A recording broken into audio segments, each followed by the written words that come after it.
Trump का बड़ा U turn, ईरानी तेल पर से हट सकता अमेरिकी बैन। दुनिया को क्या इससे चैन मिलेगी, इस वीडियो में आपको बताएंगे। नमस्कार, मैं हूं आपके साथ आयुषी गुप्ता।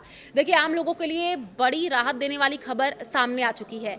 जल्द ही इंटरनेशनल मार्केट में कच्चे तेल के दाम कम हो सकते हैं।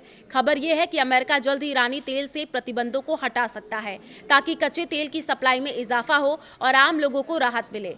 वास्तव में यूएस के ट्रेजरी सेक्रेटरी स्कॉट बेसेंट ने गुरुवार को ये कहा कि अमेरिका जल्द ही ईरानी तेल पर लगे प्रतिबंध हटा सकता है और ये जो तेल है वो टैंकरों में फंसा हुआ है और प्रतिबंध हटने से ग्लोबल सप्लाई बढ़ाने और कीमतें कम करने में मदद मिलेगी।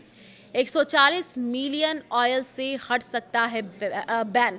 तो एक बड़ी अपडेट ये है। देखिए, फॉक्स बिजनेस नेटवर्क के मॉर्निंग्स विद हमारे प्रोग्राम में ये कहा है कि आने वाले दिनों में हम उस ईरानी तेल पर से प्रतिबंध हटा सकते हैं जो अभी समुद्र में है। ये लगभग 140 मिलियन बैरल है। उन्होंने आगे कहा कि कि आप कैसे जो है इसे गिनते हैं, इस पर भी निर्भर करते हुए ये 10 दिनों से लेकर के 2 हफ्तों तक की सप्लाई है।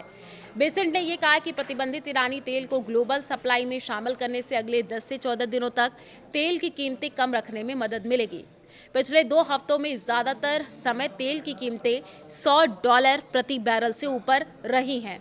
इसका कारण स्टेट ट्रेजरी ने हाल ही में एक ऐसा ही कदम उठाया था जिसमें टैंकर्स में फंसे प्रतिबंधित रूसी तेल को बेचने की अनुमति दी गई थी। ट्रेजरी के अनुसार इससे ग्लोबल सप्लाई में 130 मिलियन बैरल का इजाफा हुआ था।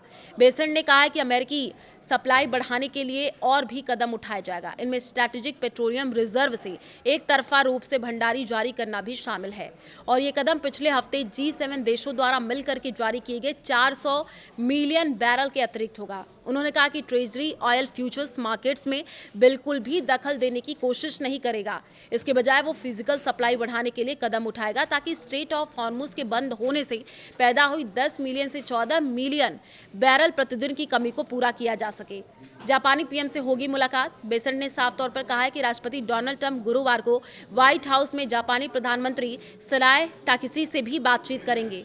ये बातचीत स्ट्रेट ऑफ हॉर्मुज से जहाजों के सुरक्षित गुजरने को सुनिश्चित करने में जापानी नौसेना की भागीदारी के बारे में होगी, क्योंकि जापान को अपने तेल का ज्यादातर हिस्सा इसी रास्ते से मिलता है।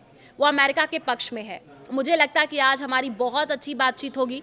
उन्होंने ये भी जोड़ा कि ताकाइची ज्वाइंट ऑपरेशन के तहत जारी किए गए तेल के अलावा जापान के रणनीतिक पेट्रोलियम भंडार से और भी तेल जारी कर सकती है। तो स्ट्रेट ऑफ हॉर्मुज का बंद रहना है, जहां से कई कच्चे तेल के जहाज होकर के गुजरते हैं। अमेरिका ने दी है 30 दिनों की छूट। तो देखिए, अमेरिकी वित्त मंत्री स्कॉट बेसेंट ने कहा कि ट्रंप प्रशासन ने शुक्रवार को समुद्र में मौजूद ईरानी तेल की खरीद के लिए 30 दिनों की प्रतिबंध छूट जारी की है और ये छूट समुद्र में स्थित ईरानी तेल पर होगा, जो 19 अप्रैल तक उतारने तक लागू रहेगा।